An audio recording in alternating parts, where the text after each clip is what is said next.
मां के पास मुझे ले चलो।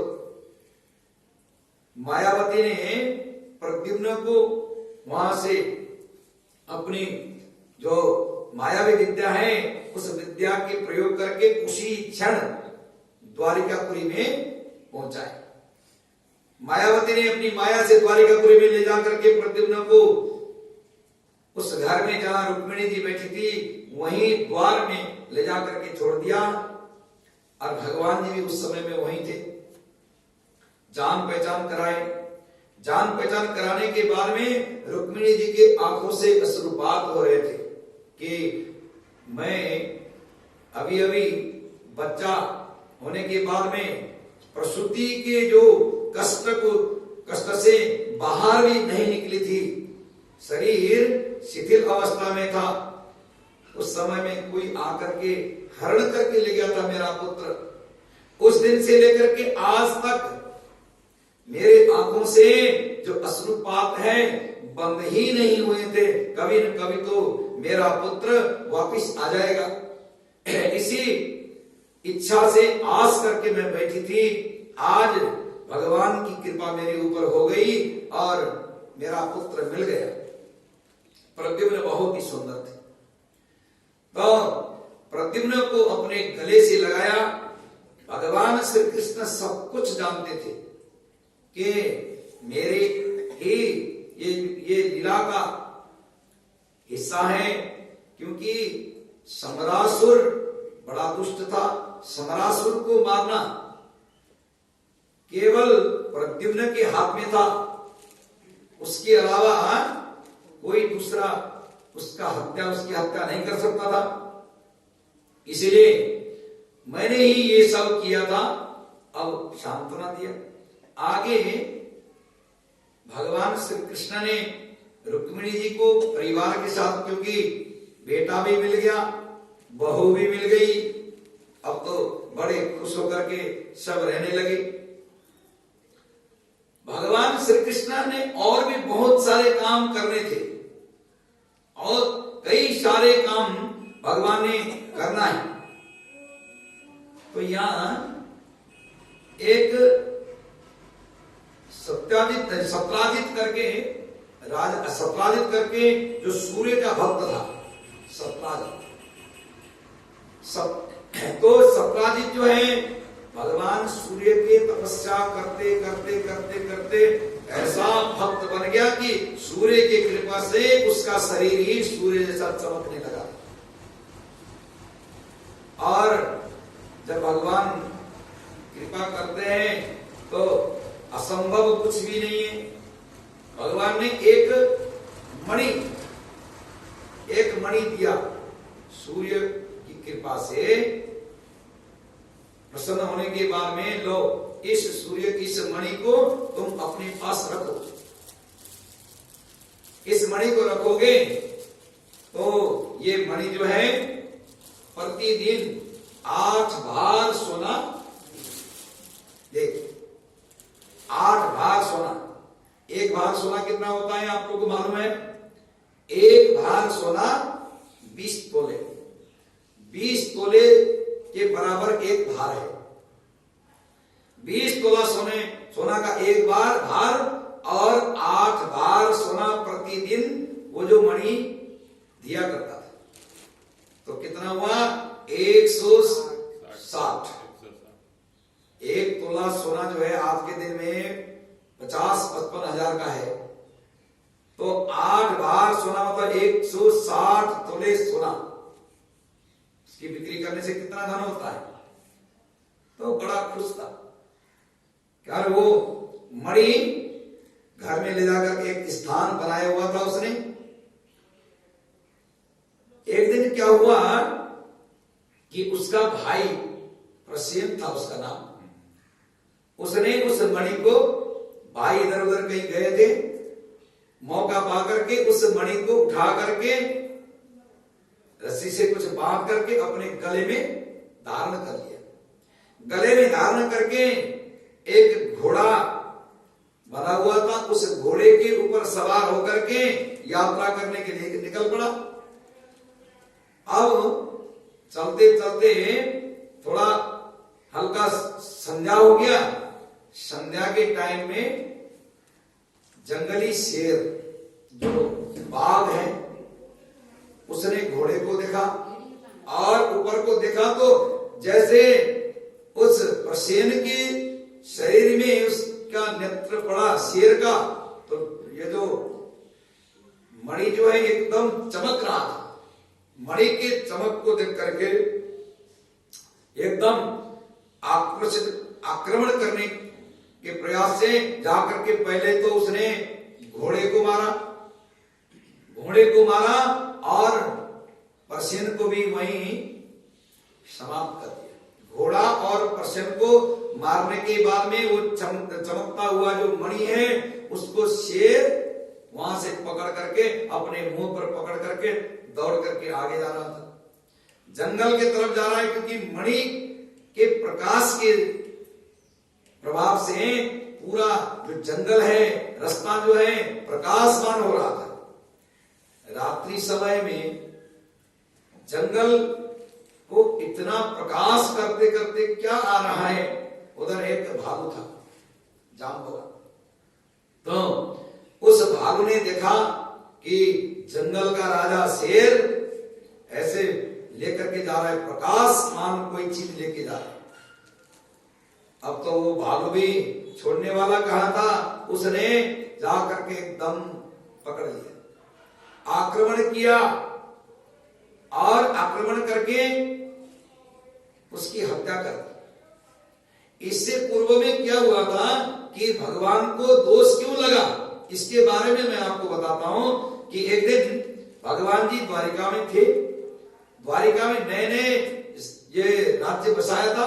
भगवान ने किसी के मुखारविंद से ये सुना था कि सत्राजित के पास में एक मणि है, प्रतिदिन 8 बार सोना ये पैदा करती है।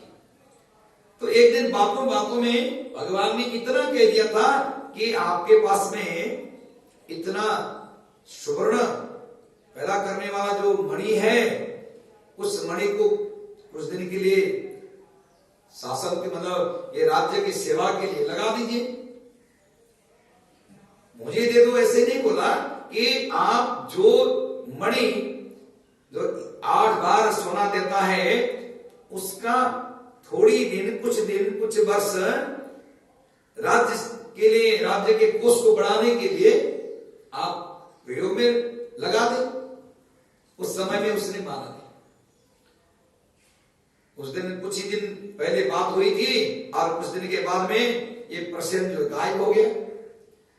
अब इधर शेर को उस भालू ने मार दिया। मारने के बाद में लेकर के गया, अपने मुंह से पकड़ करके वो भालू जो है ले जा करके कंदरा में ले जा करके उसको छिपा के ये गया जहां अपने बच्चे जो खेल रहे थे, वहां एक उस भालू की कन्या थी। तो उस कन्या को ले जाकर के खेलने के लिए वो मणि दे दिया। अब इधर उधर घूमने लगे, फिरने लगे, कहां गया प्रसन्न, कहां गया, मणि भी नहीं है। भगवान कृष्ण ने 2-4 दिन पहले ही बताया था कि आप इस मणि में से जो सुवर्ण निकलेगा वो देश की सेवा के लिए दे दो। करते करते बात चलते चलते भगवान के ऊपर में दोष आ गया था कि मणि भी नहीं है और सत्राजित का जो भाई है वो भी नहीं है। तो अवश्य भगवान श्री कृष्ण ने ही ये जो मणि है, सूर्य का दिया हुआ मणि, ये चोरी किया होगा, ऐसा समझ करके दोष लगाने लगे। अब ये दक्षिण भारत पड़ता है, कहां पड़ता है? पोरबंदर के पास में है ये गुफा, जो जिस गुफा के अंदर में ये जामवान बैठते थे, पोरबंदर के पास में बताते हैं। तो वहां अंदर जाकर के रुक्मिणी जी, ये अंदर जाकर के जो जाम्बवती जी जो है वहां मणि के साथ खेल रहे थे। भगवान ढूंढने लगे कि कहां से कहां गया है। घोड़ा भी नहीं था। थोड़ी दूर गए, देखा तो घोड़ा मरा हुआ मिला। उसके बाद में ये देखा कि किसने घोड़े को मारा है, तो घोड़े के शरीर में जो चिन्ह थे, शेर के प्रहार से घोड़ा मरा हुआ है। ये समझने के बाद में फिर आगे बढ़े। शेर के पद चिन्ह को देखते देखते देखते आगे बढ़े तो शेर भी मरा मिला। शेर को मारने वाला कौन है? शेर को कहां चोट लगा है? जंगली जानवर, हर कोई जानवर तो शेर को मारने में सक्षम नहीं होता, मार नहीं सकता है। अवश्य शेर को मारने वाला जो है भालू है। तो भालू ने मारा है ऐसा जानने के बाद में पद चिन्ह को देखते देखते गए तो कंदरा के अंदर में भालू सोया हुआ था, विशाल जांबवान, और कन्या जो है उस मणि के साथ में खेल रहे थे। जाकर के भालू की बच्ची तो है, जाकर के भगवान ने उस मणि को लेना चाहा। जैसे भगवान ने हाथ लगाया, एकदम चिल्ला उठी, पिताजी देखो कोई चोर आया है, ये चोरी करने के लिए तैयार है। जैसे जाम्बवती ने चिल्लाया, भालू जो जाम्बवान थे उड़ गए। उठने के बाद में तो भालू जो है जल्दी से जल्दी गुस्सा में आ जाता है, बहुत जल्दी गुस्सा में आने वाला जो है भालू। तो एकदम उठ करके कहा कि तू कौन है, यहां मेरे सैनिक मेरे कक्ष के अंदर में कैसे आया, और तुझे ये नहीं मालूम है मैं कितने दिन से यहां रहता हूं। युग बदल गया परंतु मैं नहीं बदला, तुमने ये बड़ी भूल कर दी।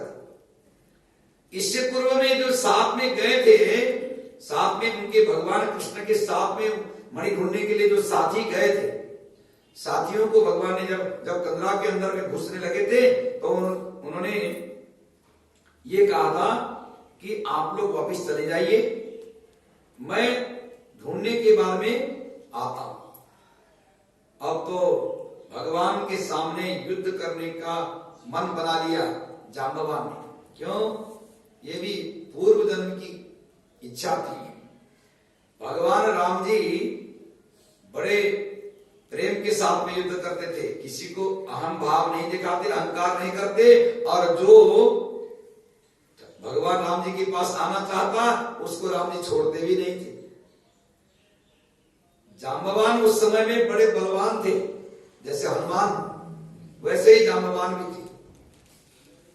तो उन्होंने मनोरथ किया मन में कि ये छोटे मोटे जो युद्ध कर रहे हैं, मुझे बुरा समझ करके युद्ध में नहीं लगाए।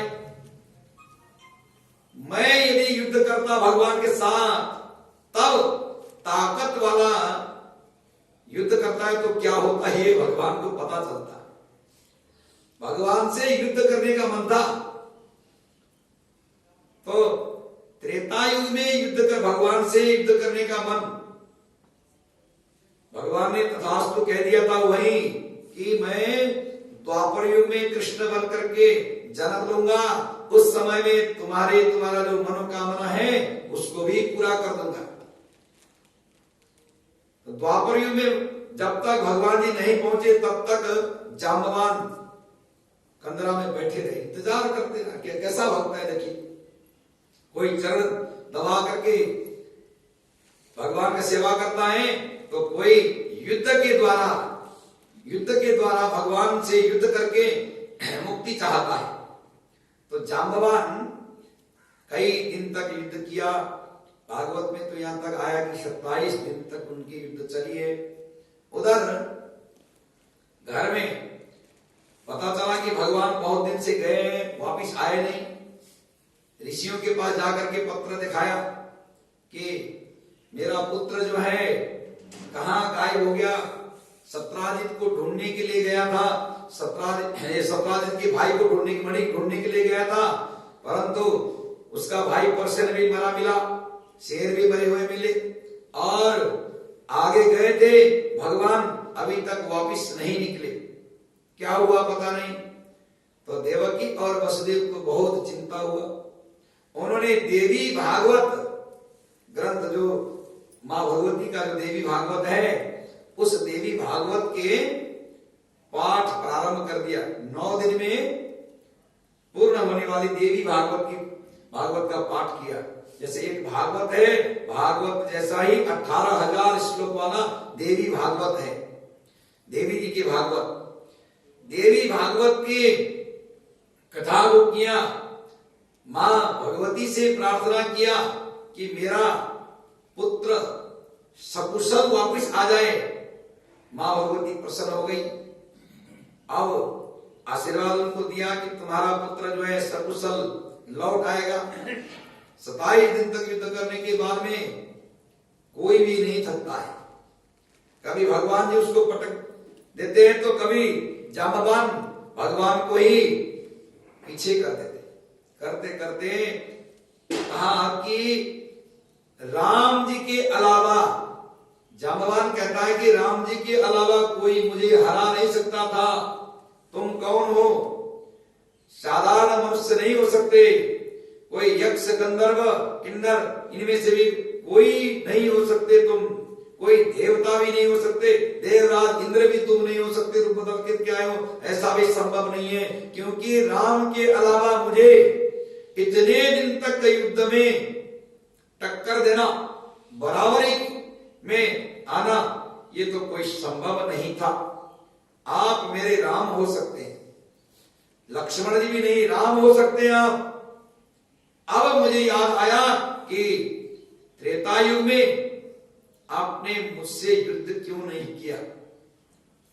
आप अपने असली रूप को दिखाओ, राम के रूप को दिखाओ, आप राम हैं, क्योंकि पहचान गए। भगवान ने तत्क्षण भगवान अपने रूप को छोड़ करके राम रूप में दर्शन कराए।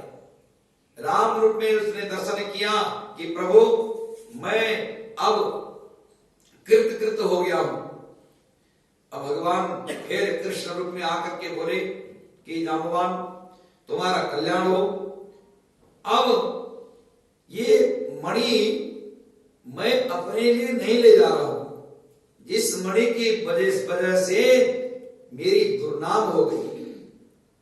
सारे लोग ये कहने लगे कि सत्राजित के पास में जो मणि था, सूर्य का दिया हुआ, यह मणि भगवान ने चोरी कर लिया है, ये अपवाद हो गया। इसलिए मैं इस मणि को लेने के लिए आया हूं। अब विनम्र भाव से भगवान को नमन किया। भगवान को नमन करने के बाद में कहा कि जिस किसी ने अपनी बेटी के लिए कोई चीज रखता है या दिया जाता है, ये बेटी के लिए जैसे कहीं पूजा होता है या कहीं से बेटी के लिए कुछ निकाला या बेटी के हाथ में कोई चीज दे दिया, बेटी ये तुम्हारा है, तुम ले लो। देने के बाद में फिर वापस कैसे लिया जाए? वो तो बेटी का धन है। बेटी का धन दे करके दत्त हरण करना वीरों को शोभा नहीं देता। प्रभु क्या करें? आप एक काम कर सकते हो, एक उपाय है का जो उपाय है सो बताओ, मैं जो कुछ भी उपाय बताओगे उसको करने के लिए तैयार हूं, परंतु ये मणि जो है बिना लिए नहीं जा सकता। कहा ठीक है, ये बेटी को दिया है, आप इस मणि को दहेज के रूप में स्वीकार कर लो और मेरी बेटी जो है जाम्बवती, इसको आप ले जाओ। कन्यादान किया। भालू ने जैसे तैसे संकल्प करके कन्यादान दे दिया। अब लेके जा रहे हैं। भालू की लड़की से विवाह हुआ। अब घर में इतनी सुंदर रुक्मिणी जी, इतनी सुंदरी है कि दिव्य है, विश्व सुंदरी थी रुक्मिणी जी। अब क्या करें? मन ही मन नारद जी को स्मरण किया, नारद जी को बुलाया। नारद जी कल्याण करते हैं। आज भी देखते हैं कि नारद जी कुछ अपने खेल को दिखाते हैं कि नहीं दिखाते हैं। ले जाकर के एक कोठरी पर, कोठरी के अंदर में बाहर से ताला लगा करके जाम्बवती को रख दिया। उतने में ठाकुर जी ने अपना रूप कहीं और कर दिया, गायब कर दी। नारद जी पहुंच गए रुक्मिणी के पास।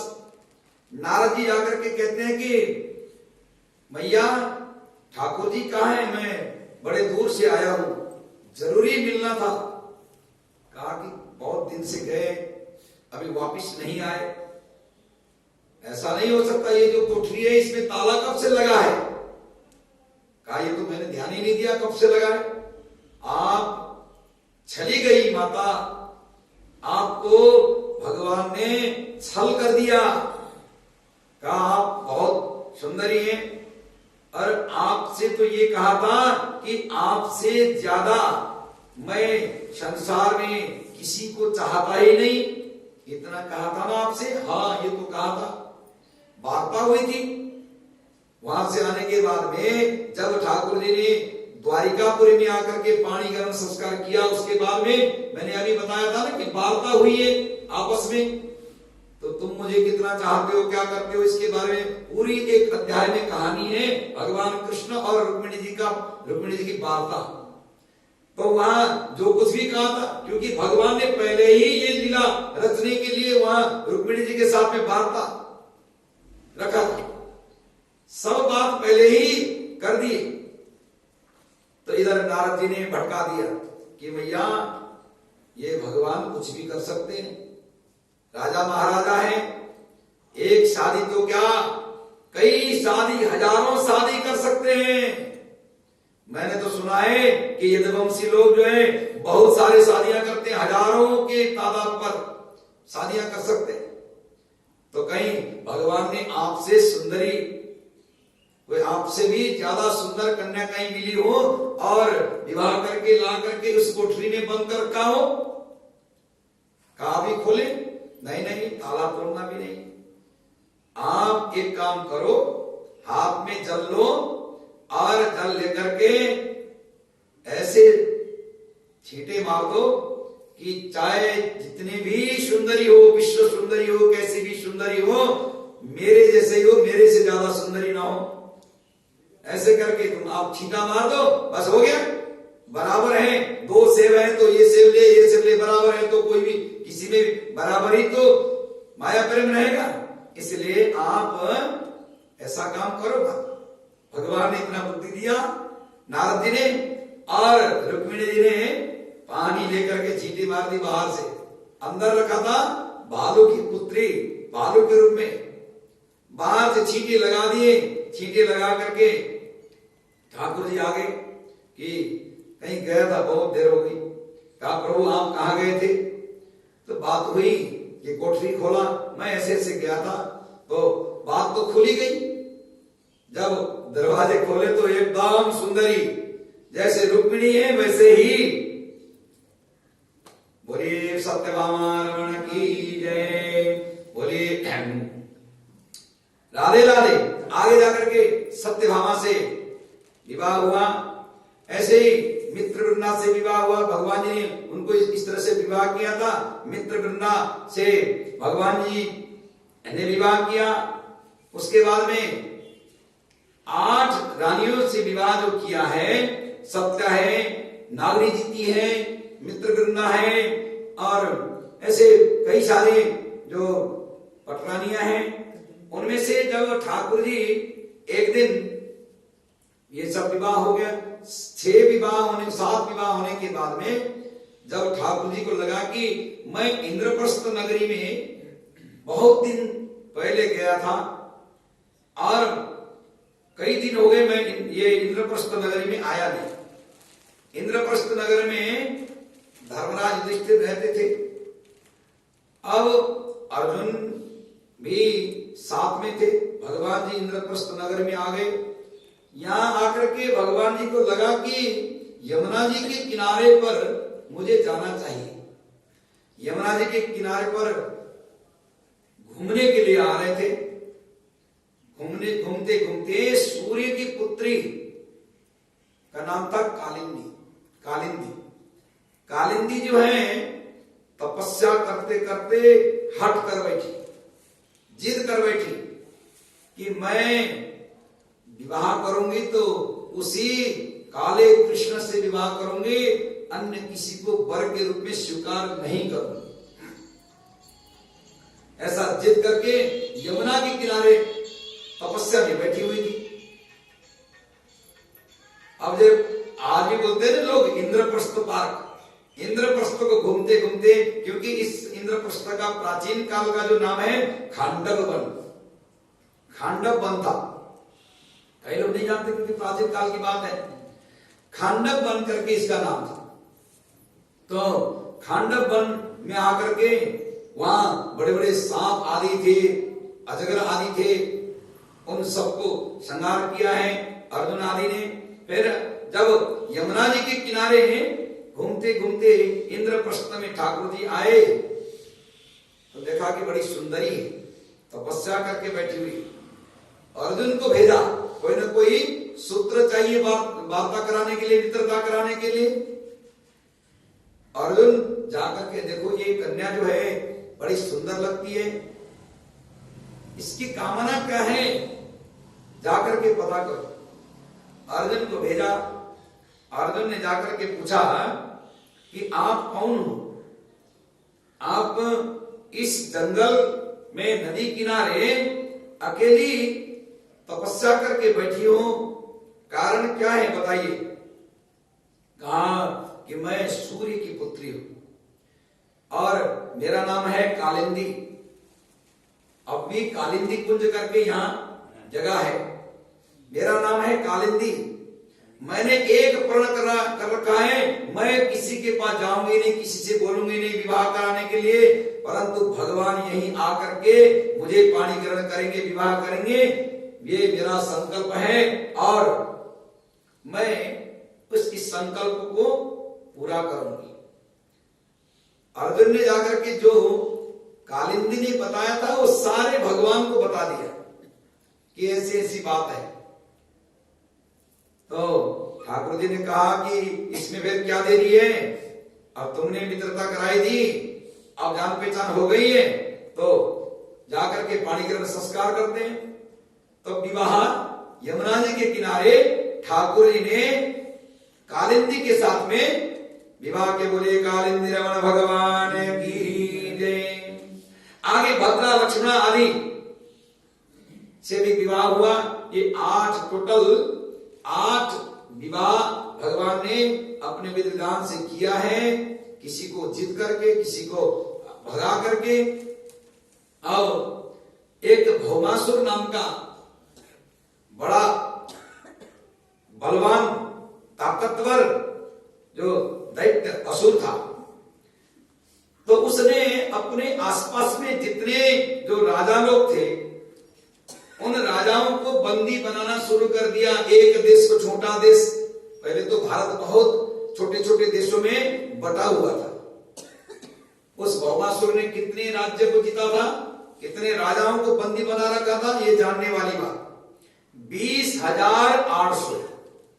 20,800 राजाओं को उस भौमासुर ने बंदी बना रखा था।